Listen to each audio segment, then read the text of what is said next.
नमस्कार मंडळी, श्री स्वामी समर्थ. एकादशी आणि संक्रांत एकत्र आल्यावर हे केल्यास पुण्य नष्ट होतं. नमस्कार मित्रांनो, आपण वर्षभरात अनेक सण साजरे करतो, पण तुम्हाला माहिती आहे का, जेव्हा हरीची एकादशी आणि सूर्याची संक्रांत असा दुर्मिळ योग जुळून येतो तेव्हा ब्रह्मांडातील ऊर्जा प्रचंड बदललेली असते. अशा वेळी नकळत केलेली एक छोटीशी चूक तुमच्या जन्मजन्मीच्या पुण्याचा नाश करू शकते. तुम्ही अगदी बरोबर ऐकलाय. शास्त्रात याबद्दल स्पष्ट इशारा दिला आहे. आजच्या ह्या व्हिडिओमध्ये तुमच्या आयुष्यातील सर्वात महत्त्वाचा व्हिडिओ ठरू शकतो, कारण आज मी तुम्हाला काही गुपित बदल सांगणार आहे. ते सहसा कोणी सांगत नाही.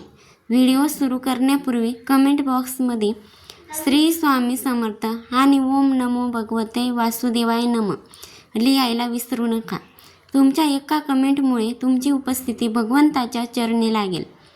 आणि हो, हा माहितीपूर्ण व्हिडिओ आताच लाईक करा, चॅनलला सबस्क्राईब करा आणि आपल्या मित्रमैत्रिणींसोबत शेअर करा, जेणेकरून त्यांच्याकडून देखील ही चूक होणार नाही.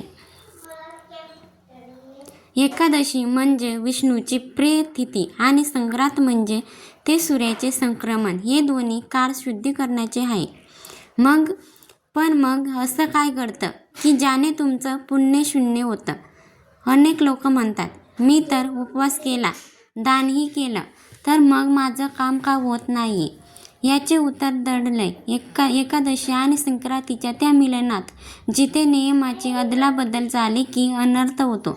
आज मी तुम्हाला अशा 5 गोष्टी सांगणार आहे ज्या या एकादशी चुकूनही करू नका. शेवटची गोष्ट तर इतकी महत्त्वाची आहे की ती न पाळल्यास घरात लक्ष्मी कधीच टिकत नाही. एकादशीला तांदूळ वर्ज्य असतो हे आपल्याला माहिती आहे, पण संक्रांतीला आपण तिळगुळ आणि खिचडीचा मान देतो. जर या दोन्ही तिथी एकत्र आल्या तर काय खावे? शास्त्र सांगितलं आहे की जर तुम्ही एकादशी धरली असेल तर संक्रांतीचे अन्न दुसऱ्या दिवशी ग्रहण करा. एकादशीच्या दिवशी अन्नाचा कणही पोटात जाणं म्हणजे पुण्याचा रास आहे. संक्रांत म्हणजे गोड बोलण्याचा सण, पण जर एकादशीच्या दिवशी तुम्ही कोणाबद्दलही वाईट बोलतात किंवा कोणाचा अपमान करतात तर तुमच्या एकादशीचे फळ तर जातेच, पण संक्रांतीचा दोष तुम्हाला लागतो. या काळात वाणी अत्यंत शुद्ध हवी. आता तुम्ही म्हणाल, ताई मग आम्ही पुण्य कसं मिळवावं? या दुर्मिळ योगावर काही विशिष्ट उपाय आहे जे तुमची रखडलेली कामं पूर्ण करू शकतात. उपाय क्रमांक 1, तुळशीचा उपाय सांगते, ऐका. एकादशीच्या दिवशी तुळशीला पाणी घालू नका, पण संध्याकाळी तिळाच्या तेलाचा दिवा तुळशीजवळ लावा. यामुळे विष्णू आणि सूर्यदेव दोन्हीही प्रसन्न होतात.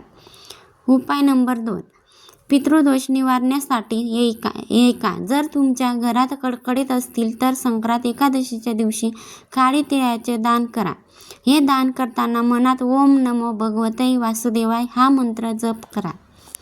उपाय नंबर 3, सुवासिनीसाठी या दिवशी सुवासिनीने दुसऱ्या सुवासिनीला हळदी कुंकू लावून एखादे फळ, उदाहरणार्थ बोर किंवा पेरू दान केल्यास अखंड सौभाग्य लागते. आता येतो आपण सर्वात महत्त्वाच्या मुद्द्याकडे. शास्त्रात असं म्हटलं आहे की एकादशी आणि संक्रांत एकत्र असताना जर तुमच्या दारातून कोणीही रिकामी हाती गेलं तर ते तुमच्या घराचं भाग्य घेऊन जातात.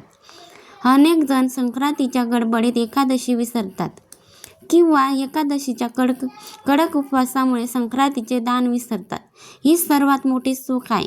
लक्षात ठेवा, या दिवशी पाणीसुद्धा दान करणे सोन्याच्या दानाइतकं पवित्र आहे. जर तुम्ही या दिवशी केस धुतले किंवा नखे कापली तर शास्त्रात याला पुण्य नाश होण्याचे लक्षण मानले आहे. एकादशी आणि मकर संक्रांतीचा दुर्मिळ योग जेव्हा जुळून येतो तेव्हा ग्रहांची स्थिती आणि आध्यात्मिक ऊर्जा अतिशय तीव्र असते. अशा वेळी केलेले विशेष तोडगे उपाय 7 पिढ्यांचे दारिद्र्य दूर करण्याची आणि रखडलेली कामे मार्गी लावण्याची ताकद ठेवतात.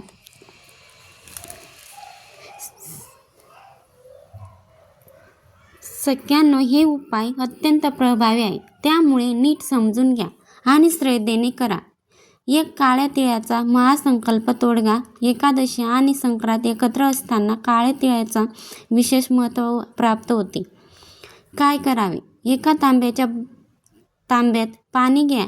त्यात थोडे काळे तीळ आणि गूळ टाका. हे पाणी सूर्यदेवाला अर्घ्य म्हणून अर्पण करा. अर्घ्य देताना ओम सूर्याय नमः आणि ओम नमो भगवते वासुदेवाय या दोन्ही मंत्राचा उच्चार करा. फायदा: यामुळे कुंडलीतील सूर्य आणि शनीचे दोष दूर होतात आणि विष्णूची कृपा प्राप्त होते. उपाय क्रमांक 2. तुळशी मंत्राचा गुप्त उपाय. या दिवशी तुळशीची पूजा करणे म्हणजे साक्षात लक्ष्मीला घरात पाचारण करण्यासारखे आहे. काय करावे? एकादशीला तुळशीला पाणी घालत नाहीत, पण तुम्ही तुळशीच्या कुंडीजवळ कुंडीतील थोडी माती घेऊन त्याचा टिळक स्वतःच्या कपाळाला लावा. असेच तुळशीजवळ तीळ टाकून गाईच्या तुपाचा दिवा लावावा. दिव्याची ज्योत उत्तर दिशेला असावी. फायदा: घरातील पितृदोष शांत होतो आणि घरात सुख शांती नांदते. उपाय क्रमांक 3. विष्णू सूर्य महाधन. संक्रांतीला दानाचे महत्त्व आहे आणि एकादशीला अन्नाचा त्याग असतो. मग दान काय करावे? तर ह्या दिवशी गरिबाला किंवा गरजू व्यक्तीला पिवळे वस्त्र, काळे तीळ आणि सुकी पिदा तांदूळ सोडून इतर दाने दान करा. जर शक्य असेल तर गाईला हिरवा चारा आणि थोडे गोड तीळ खाऊ घाला. फायदा: हे दान अक्षय ठरते, म्हणजेच यांचे फळ कधी संपत नाही. नंबर 4. घरातून नकारात्मकता दूर करण्यासाठी जात तोडगा. जर तुमच्या घरात सतत आजारपण किंवा कटकटी असतील तर हा उपाय नक्की करा. काय करावे?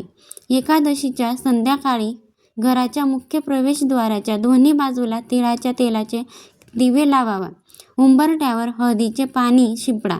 फायदा: यामुळे घरातील नकारात्मक ऊर्जा बाहेर जाते आणि लक्ष्मीचे आगमन सुलभ होते.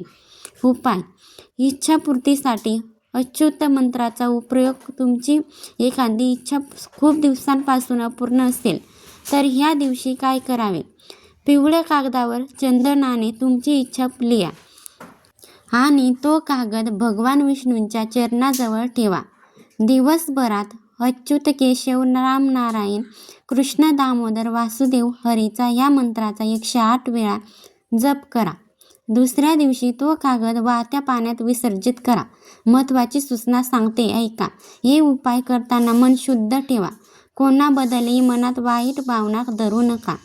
शास्त्र सांगितले आहे की जेव्हा आपण दुसऱ्याचे भले इच्छितो तेव्हा ईश्वर हा भावाचा भुकेला असतो.